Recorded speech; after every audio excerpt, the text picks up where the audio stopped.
Hello, in front of me I've got Volkswagen Golf. In this video I'll show you steering wheel button functions.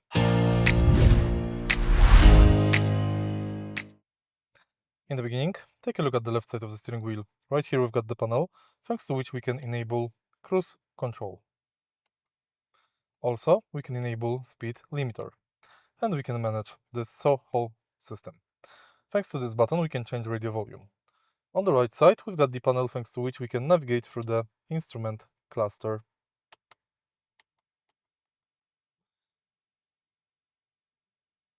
Thanks to this button, we can activate voice assistant, answer and phone calls, and change radio station.